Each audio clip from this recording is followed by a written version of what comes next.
Hey everyone, I didn't expect that last video to blow up the way that it did. I really wanted to answer all these questions that I've been getting for people who are kind of new to what's been going on. I've been getting a lot of similar questions, so I'm going to try to fit it all in here. The first big question I keep getting is, didn't she commit fraud by filing a chargeback against me when she received the item? The answer is yes, she did, but what's worse is she didn't just say that she didn't get the item and that's why the chargeback was approved. She actually said that I was a non-responsive seller and that when she messaged me about the return, I just never responded. So the bank saw that as me as a merchant not fulfilling my responsibilities, which is why they so quickly were ready to award her the funds. Clearly, via all of the evidence, we went back and forth for like over a week talking about solutions, what we could do, what next steps were, yada yada. So I've got all of the receipts for that. And of course, I've submitted all of that to her bank, which they conveniently can't locate all of the case information, even though I have the confirmation email. The next big one was, when did I get my money back, or how did I get my money back? This is the fun part because technically, yes, I got my money back, but not in the way that you would think. Finally, they took out over $525 out of my account and charged me an additional $15 fee because of her filing a chargeback. Then they took that money and put it in a neutral account when I filed the investigation dispute claim. After that, they held on to it while they did the investigation, and when they closed the case, the one that they can't seem to find, they went ahead and awarded her those funds straight out of that account. So how did I get my money back? It wasn't the insurance either. I tried to go through them. I tried to give them all the information she gave me. They couldn't verify her claims, and they said there wasn't enough evidence to see any of this was done in the mail. It was actually all of you guys. It all started because when I was sharing this story, one random person decided to send me, I think it was like $10 or something, to go get myself a cup of coffee. She's like, girl, this is stressful. Go get a coffee on me. Just go relax for a little bit. Honestly, I've never had something like that happen before. I have my Venmo information posted in my bio because I had people asking me in the past where, if they ever wanted to send me something, where they could, you know, to help out with like products or whatever. Though no one had ever used it, it was just sitting there. Needless to say, I was surprised and excited and so grateful when I saw that, because it wasn't even something that crossed my mind. And to get a notification that was like, hey, go get a cup of coffee, I was over the moon. So I posted about it with like a big thank you, like, oh my gosh, this is amazing and what a kind-hearted thing to do. She had to go out of her way to find my information, and she just on her own decided that that's what she wanted to do. And I did in fact go get myself a cup of coffee.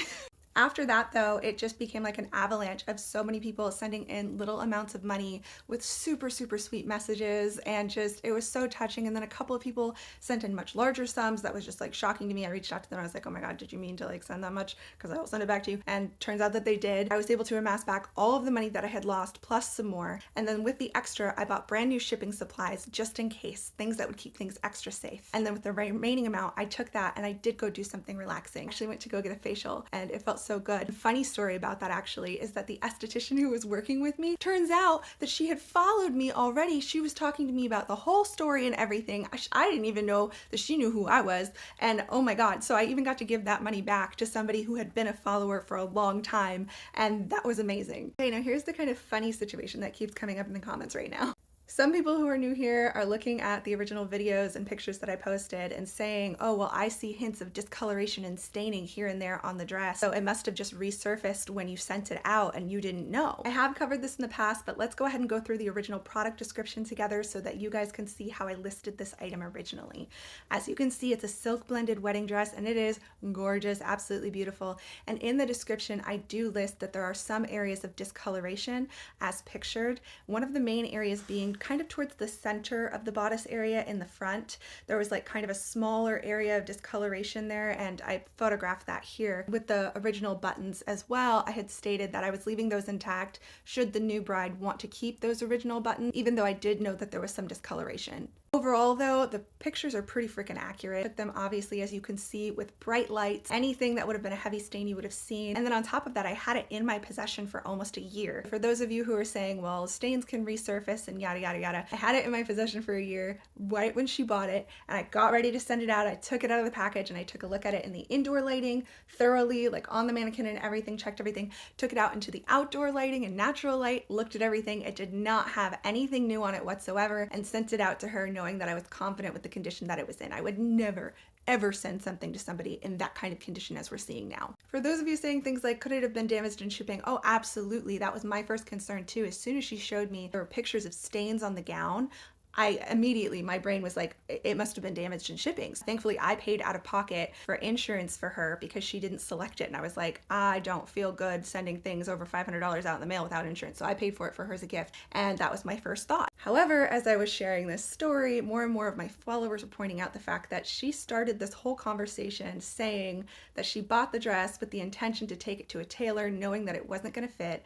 And she only talked about staining when I told her that unfortunately my return policy doesn't cover items for ill fit. Always willing to retake measurements, answer questions, take additional measurements. That is one of the firm things that I'm like, I can only control so much. And that's when she changed her story to start to talk about how there were stains on the gown and it was actually unwearable and there were stains on the front of the gown and all of these things that she would have seen at any point. And I didn't put this together, but that she would have seen at any point within like the whole week of her having the dress. Then it became clear that this story was shifting, that she probably wasn't being very honest, and that maybe it didn't arrive with stains on it via shipping. Now there was this kind of like muddled situation going on. But I reassured her, I'm going to try my best to try to help with this shipping situation. Thankfully, I paid for insurance. Let me go ahead and file through them, see if I can get us a refund, that I can just give that to you and you can send the dress back to me. While working through that process, I kept her as up to date as I could over the next few days. And that's when she told me that she thought it was a me problem, that if I wanted to get a refund via insurance for her,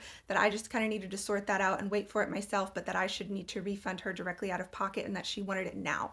I had to explain to her one more time what the practice would be in a situation like this, that if it was damaged through shipping, that I had to go through the carrier to get her a refund. It wasn't something that I could just distribute. And unfortunately, that's when I got a notification within 24 hours that she filed her fraudulent chargeback. Reached out to her right away with a message because we had been communicating back and forth up until that point with why is this happening? I'm actively working on your refund right now. I've been trying to work with you. I've been trying to help you. Like now there's a chargeback. I tried to explain to her too, like this impacts my store as a small business. I spent so much time working on this dress. This is not something that I want to become a big situation, and having a chargeback on my account disables me from certain features with Shopify. So it was like this whole thing where I was like, what the heck? Emails from there kind of weirded me out, to be honest. They got like more critical and more aggressive, and she was criticizing how I run my business and telling me how it should be done, and also telling me like what her expectations are for my specific business.